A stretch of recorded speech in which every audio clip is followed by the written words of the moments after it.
नमस्कार। Financial statements का analysis fundamental analysis का महत्वपूर्ण हिस्सा है और दुनिया के सबसे successful investor mister Warren Buffett भी कहते हैं कि जब तक आप फाइनेंशियल स्टेटमेंट्स को पढ़ना और उन्हें इंटरप्रेट करना नहीं सीखते हो तब तक आपको खुद स्टॉक सिलेक्ट नहीं करने चाहिए।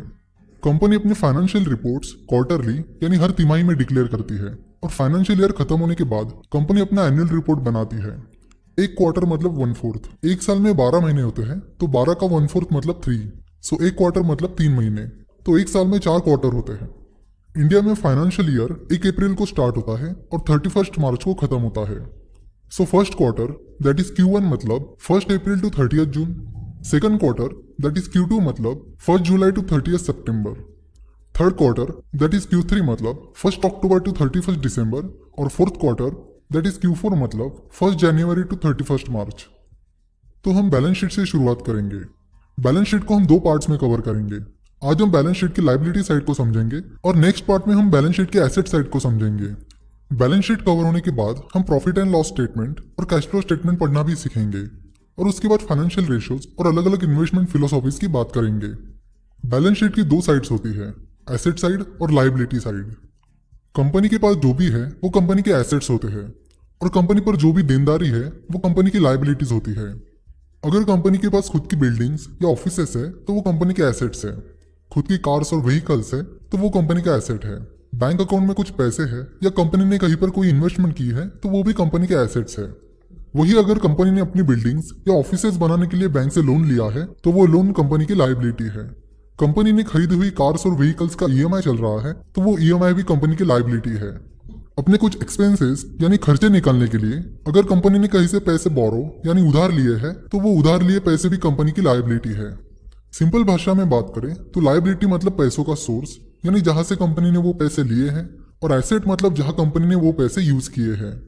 यहाँ पर कंपनी ने बिल्डिंग या ऑफिसेस बनाने के लिए बैंक से लोन लिया था तो वो लोन पैसों का सोर्स था, इसलिए वो कंपनी की लायबिलिटी है और उन पैसों का उपयोग कंपनी ने बिल्डिंग या ऑफिसेस बनाने के लिए किया, इसलिए बिल्डिंग्स या ऑफिसेस कंपनी के एसेट्स हुए। चलो तो बैलेंस शीट की सारी टर्म्स को समझते हैं। moneycontrol.com पर किसी कंपनी की बैलेंस शीट देखने के लिए यहाँ सर्च बॉक्स में आपको उस कंपनी का नाम डालना होगा। यहाँ पर हमने लुपिन का नाम डाला है और इंटर करने के बाद लेफ्ट साइड में यहाँ फाइनेंशियल्स पर क्लिक करोगे तो आपको उस कंपनी की बैलेंस शीट और अदर फाइनेंशियल डिटेल्स मिल जाएंगे। तो बैलेंस शीट में लायबिलिटी साइड में सबसे पहली टर्म है share holders funds. Share holders funds मतलब कंपनी ने अपने शेयर्स बेचकर शेयर होल्डर से उठाया हुआ पैसा प्लस शेयर होल्डर्स को डिविडेंड देने के बाद कंपनी ने अक्यूमुलेट किया हुआ प्रॉफिट। तो यहाँ पर सवाल ये आता है कि शेयर होल्डर से उठाया हुआ पैसा और कंपनी ने अक्यूमुलेट किया हुआ प्रॉफिट कंपनी के लिए लायबिलिटी कैसे है। तो चलिए इसे भी समझते हैं। जैसे कि पहले भी हमने एक वीडियो में देखा था कि कंपनी 2 तरह से फंड रेज करती है, डेट फाइनेंसिंग के जरिए और इक्विटी फाइनेंसिंग के जरिए। डेट फाइनेंसिंग जैसे कि बैंक लोन्स, डिबेंचर्स, इनके जरिए उठाया हुआ पैसा कंपनी को इंटरेस्ट के साथ वापस करना होता है।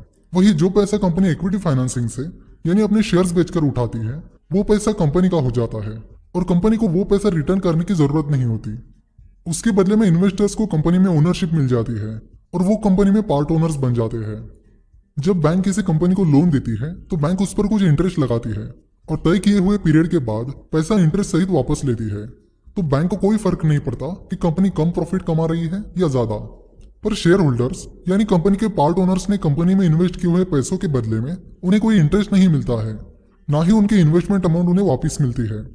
तो फिर कंपनी के ओनर्स ज्यादा रिस्क लेकर कंपनी में इन्वेस्ट क्यों करते हैं? वो इसलिए ताकि वो कंपनी में भागीदार बन जाए और कंपनी की ग्रोथ में शामिल हो जाए। जब कंपनी इक्विटी फाइनेंसिंग से यानी शेयर्स बेचकर इन्वेस्टर से फंड रेज करती है तो कंपनी को उन्हें उनके पैसे रिटर्न नहीं करने होते। जब कंपनी इक्विटी फाइनेंसिंग से फंड रेज करती है तो इन्वेस्टर्स कंपनी में भागीदार यानी ओनर्स बन जाते हैं, यानी उन्हें कंपनी में ओनरशिप मिल जाती है और फिर कंपनी जो प्रॉफिट कमाएगी उस पर कंपनी के ओनर्स का हक होगा। तो कंपनी कम प्रॉफिट कमा रही है या ज्यादा, इससे कंपनी के शेयर होल्डर्स को बहुत फर्क पड़ता है। देखो, कंपनी और कंपनी के ओनर्स ये दोनों भी सेपरेट एंटिटीज है। कंपनी को प्रॉफिट होता है तो वो कंपनी के ओनर्स का होता है और कंपनी को अगर लॉस होता है तो वो भी कंपनी के ओनर्स का ही होता है। कंपनी डिविडेंड के जरिए अपना प्रॉफिट कंपनी के ओनर्स यानी शेयर होल्डर्स के साथ शेयर करती है। शेयर होल्डर्स को डिविडेंड देना है या नहीं और कितना डिविडेंड देना है ये डिसीजन कंपनी के बोर्ड ऑफ डायरेक्टर्स लेते हैं, जिन्हें कंपनी के शेयर होल्डर्स ही चुनते हैं। कंपनी अपना पूरा प्रॉफिट ओनर्स के साथ शेयर नहीं करती है। इसके दो मेन रीजंस है। पहला, मोस्ट ऑफ द कंपनीज अपना पूरा या ज्यादातर प्रॉफिट कंपनी में रीइन्वेस्ट करना पसंद करते हैं, जिससे कंपनी का बिजनेस और बढ़े और कंपनी के ओनर्स को फ्यूचर में उसका फायदा मिले। और सेकंड रीजन ये है कि प्रॉफिट का मतलब कंपनी के पास उतनी कैश है ऐसा नहीं होता। कंपनी को अच्छे प्रॉफिट के बावजूद भी उसके पास बहुत कम कैश या कैश नहीं भी हो सकती है। इस पर हम किसी और वीडियो में डिटेल में बात करेंगे। तो इन दो मेन रीजंस की वजह से कंपनीज अपना पूरा प्रॉफिट ओनर्स के साथ शेयर नहीं करती है। तो यहाँ पर हमने देखा कि इन्वेस्टर से उठाए हुए पैसों के बदले में कंपनी को उन्हें कंपनी में ओनरशिप देनी पड़ी और कॉन्सिक्वेंटली कंपनी को प्रॉफिट भी देना पड़ रहा है। इसलिए शेयर होल्डर से उठाया हुआ पैसा कंपनी के लिए लायबिलिटी है और कंपनी के प्रॉफिट पर भी कंपनी के ओनर्स का ही हक होता है। तो अगर कंपनी अपना पूरा प्रॉफिट डिविडेंड्स के रूप में इन्वेस्टर्स को नहीं देती है और उस प्रॉफिट को अपने पास ही रखती है, तो कंपनी का वो प्रॉफिट भी कंपनी के लिए लायबिलिटी होगी, क्योंकि जो प्रॉफिट कंपनी यूज कर रही है वो ओनर्स का है। वो पूरा प्रॉफिट ओनर्स को जाना चाहिए था, पर कंपनी उसे अपने पास रख रही है, इसलिए वो प्रॉफिट भी कंपनी के लिए लायबिलिटी हो गई। Assets is equal to liabilities, इसे बैलेंस शीट इक्वेशन कहते हैं। अगर कंपनी ने 100 करोड़ का लोन लिया है तो ये 100 करोड़ का लोन कंपनी की लायबिलिटी बन जाएगी और उन 100 करोड़ में से 80 करोड़ की कंपनी ने फैक्ट्री खरीदी है तो वो 80 करोड़ की फैक्ट्री कंपनी का एसेट बन जाएगी। और बाकी बचे 20 करोड़ रुपए अगर कंपनी बैंक अकाउंट में रखती है तो वो 20 करोड़ का बैंक बैलेंस भी कंपनी का एसेट हो जाएगा। बैंक से लिए हुए 100 करोड़ रुपए का कंपनी जो भी यूज करेगी वो कंपनी का एसेट होगा। अगर कंपनी उन 100 करोड़ रुपए से फैक्ट्री बनाती है तो वो फैक्ट्री कंपनी का एसेट बन जाएगी। अगर कंपनी वो 100 करोड़ रुपए अपने पास कैश रखती है या बैंक अकाउंट में रखती है तो वो कैश या बैंक बैलेंस भी कंपनी का एसेट बन जाएगा। तो इस तरह कंपनी के एसेट्स और लायबिलिटीज हमेशा बैलेंस होते हैं। That is, source of fund is always equal to use of fund, therefore assets is equal to liabilities. Balance sheet में एसेट्स और लायबिलिटीज हमेशा बैलेंस्ड होती है, यानी बैलेंस शीट की दोनों साइड्स हमेशा बैलेंस्ड होती है, इसीलिए उसे बैलेंस शीट कहते हैं। बेसिकली दो तरह की लायबिलिटीज होती है, शेयर होल्डर्स फंड्स और लायबिलिटीज। शेयर होल्डर्स फंड्स मतलब कंपनी के ओनर्स का पैसा और लायबिलिटीज मतलब आउटसाइडर्स का पैसा, जैसे कि बैंक से लिया हुआ loan, debentures etcetera. Therefore assets is equal to shareholders funds plus liability. तो कंपनी के पास जो भी एसेट्स है वो या तो कंपनी के ओनर्स के पैसों से यानी शेयर होल्डर्स फंड से खरीदे हैं या एक्सटर्नल लायबिलिटी से खरीदे हैं। शेयर होल्डर्स फंड्स में पहला टाइटल है इक्विटी शेयर कैपिटल। अगर किसी कंपनी ने अपने 10 करोड़ शेयर्स 100 रुपीज की प्राइस पर इशू किए हैं तो इसका मतलब है कि कंपनी ने इन्वेस्टर से टोटल 1000 करोड़ रुपए उठाए हैं। जैसे कि हमें पता है हर शेयर की एक फेस वैल्यू होती है जिसे नॉमिनल वैल्यू या पार वैल्यू भी कहा जाता है। जब कंपनी अपने शेयर्स इशू करती है तब कंपनी फेस वैल्यू डिसाइड करती है। फेस वैल्यू बस एक अकाउंटिंग टर्म है, उसका शेयर के मार्केट प्राइस से कुछ लेना देना नहीं होता। शेयर की फेस वैल्यू यूजुअली 1, 2, 5 या 10 रुपए होती है। मान लेते कि इस कंपनी ने एक शेयर की फेस वैल्यू 10 रुपए रखी है, तो इक्विटी शेयर कैपिटल होगा face value multiplied by number of shares issued is equal to 10 रुपए multiplied by 10 crore is equal to 100 crore रुपए। पर कंपनी ने अपने शेयर 100 रुपए की प्राइस पर बेचे हैं। शेयर की फेस वैल्यू 10 रुपए थी, पर कंपनी ने फेस वैल्यू के ऊपर 90 रुपीज प्रीमियम पर शेयर्स बेचे हैं, तो इस प्रीमियम से मिले हुए पैसों को शेयर प्रीमियम कहा जाता है। तो यहाँ पर कंपनी का शेयर प्रीमियम होगा premium multiplied by number of shares issued is equal to 90 rupees multiplied by 10 crore is equal to 900 crore rupees. Share premium से मिला हुआ पैसा रिजर्व्स एंड सरप्लस में दिखाया जाता है। रिजर्व्स एंड सरप्लस में मेनली दो चीजें आती हैं, एक शेयर प्रीमियम और दूसरा शेयर होल्डर्स को डिविडेंड देने के बाद बचा हुआ प्रॉफिट। कंपनी को जो नेट प्रॉफिट होता है उसमें से डिविडेंड देने के बाद बाकी बचा हुआ प्रॉफिट रिजर्व्स एंड सरप्लस में जाता है। रिजर्व्स एंड सरप्लस ये एक बहुत इंपॉर्टेंट फिगर है। नेक्स्ट टाइटल है लायबिलिटी। लायबिलिटीज दो टाइप्स की होती है, non current liabilities that is long term liabilities और current liabilities that is short term liabilities. Non current liabilities मतलब वो लायबिलिटीज जो एक साल से ज्यादा टाइम पीरियड के लिए है। नॉन करंट लायबिलिटीज में पहला टाइटल है long term borrowings. Long term borrowings मतलब एक साल से ज्यादा टाइम पीरियड के लिए बोरो यानी उधार लिया हुआ पैसा, जैसे कि 4 से 5 साल के लिए बैंक से लिया हुआ लोन, डिबेंचर्स के जरिए उठाया हुआ पैसा एटसेट्रा। नॉन करंट लायबिलिटी में अगला टाइटल है deferred tax liabilities. Deferred tax liability मतलब वो टैक्स लायबिलिटी जिसे कंपनी ने करंट पॉइंट ऑफ टाइम में या पास्ट में पे नहीं किया है और कंपनी इसे फ्यूचर ईयर्स में पे करने वाली है। अगला टाइटल है other long term liabilities.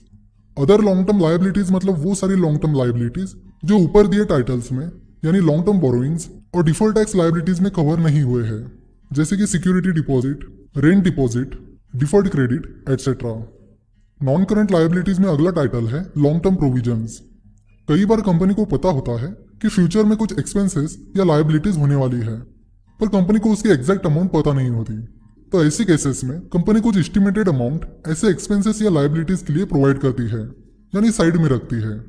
For example, company product warranty और ग्रेचुइटी इनके लिए कुछ फंड साइड में रखती है, क्योंकि वारंटी या गारंटी पीरियड में कितने प्रोडक्ट वापस आएंगे ये कंपनी को एग्जैक्ट पता नहीं होता, इसलिए कंपनी उसके लिए कुछ एस्टिमेटेड अमाउंट साइड में रखती है। अगर कंपनी वो प्रोविजन लॉन्ग टर्म के लिए यानी 1 साल से ज्यादा टाइम पीरियड के लिए कर रही है तो उसे लॉन्ग टर्म प्रोविजन कहते हैं, और अगर कंपनी वो प्रोविजन शॉर्ट टर्म के लिए यानी 1 साल से कम टाइम पीरियड के लिए कर रही है तो उसे शॉर्ट टर्म प्रोविजन कहते हैं। अब आती है करंट लायबिलिटीज। करंट लायबिलिटीज मतलब वो लायबिलिटीज जो 1 साल से कम टाइम पीरियड के लिए है। करंट लायबिलिटीज में पहला टाइटल है short term borrowings. Short term borrowings मतलब 1 साल से कम टाइम पीरियड के लिए बोरो यानी उधार लिया हुआ पैसा, जैसे कि शॉर्ट टर्म के लिए बैंक से लिया हुआ लोन। करंट लायबिलिटीज में अगला टाइटल है ट्रेड पेएबल्स। ट्रेड पेएबल्स मतलब वो लायबिलिटीज जिनका बिल तो बन चुका है पर उन्हें पे करना अभी बाकी है। यूजुअली रॉ मटेरियल के सप्लायर्स अपना माल क्रेडिट पर बेचते हैं, यानी कंपनी को रॉ मटेरियल्स बेचने के बाद कंपनी को पेमेंट करने के लिए 30-40 दिन का समय देते हैं। तो यहाँ पर रॉ मटेरियल्स का बिल तो बन गया है पर कंपनी ने उसे अभी तक पे नहीं किया है, तो इस तरह ट्रेड पेएबल्स कंपनी के लिए एक शॉर्ट टर्म लायबिलिटी बन जाती है। करंट लायबिलिटीज में अगला टाइटल है other current liabilities. Other current liabilities मतलब वो सारी करंट लायबिलिटीज जो ऊपर दिए टाइटल्स में यानी शॉर्ट टर्म बोरोइंग्स और ट्रेड पेबल्स में कवर नहीं हुई है, जैसे कि unclaimed and unpaid dividends, current maturities of long term borrowings, bank overdraft etcetera. अगर आपको बैंक ओवरड्राफ्ट क्या होता है ये पता नहीं है तो आपको बता दूं कि बैंक्स करंट अकाउंट्स के लिए ओवरड्राफ्ट फैसिलिटी प्रोवाइड करती है।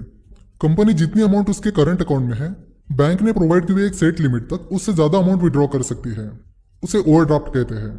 अगर कंपनी के करंट अकाउंट में 1 लाख रुपए है और कंपनी ने 1,10,000 रुपए विड्रॉ किए हैं, यानी 10,000 रुपए का ओवरड्राफ्ट किया है, तो ये 10,000 रुपए बैंक ओवरड्राफ्ट कहलाए जाएंगे और बैलेंस शीट पर अदर करंट लायबिलिटीज के अंडर आएंगे। तो ये थी बैलेंस शीट की लायबिलिटी साइड। अगले पार्ट में हम बैलेंस शीट की एसेट साइड को समझेंगे। हम देखते आ रहे हैं कि ज्यादा डेट कंपनी के लिए हानिकारक होता है, तो अब कंपनी पर जो डेट है वो कम है या ज्यादा ये कैसे पहचाने? तो ये पता करने के लिए आपको कुछ रेशोज की हेल्प लेनी होगी, जैसे कि debt to equity ratio, debt burden ratio etcetera.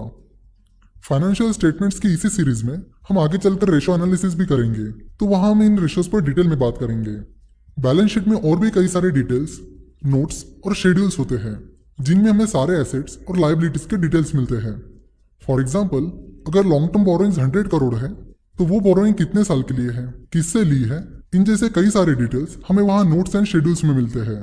इसलिए नोट्स एंड शेड्यूल्स पढ़ना भी बहुत इंपॉर्टेंट है। बैलेंस शीट बनाते वक्त बहुत सारे अजम्पशंस किए जाते हैं और उन सारे अजम्पशन के डिटेल्स नोट्स में प्रोवाइड किए जाते हैं। यहाँ moneycontrol.com में नोट्स और शेड्यूल्स नहीं दिए हैं। कंपनी के एनुअल रिपोर्ट में नोट्स, शेड्यूल्स एटसेट्रा ये सब प्रोवाइड किए जाते हैं। तो आगे चलकर जब हम एनुअल रिपोर्ट्स कवर करेंगे तो वहां पर हम ये सब डिटेल में समझेंगे।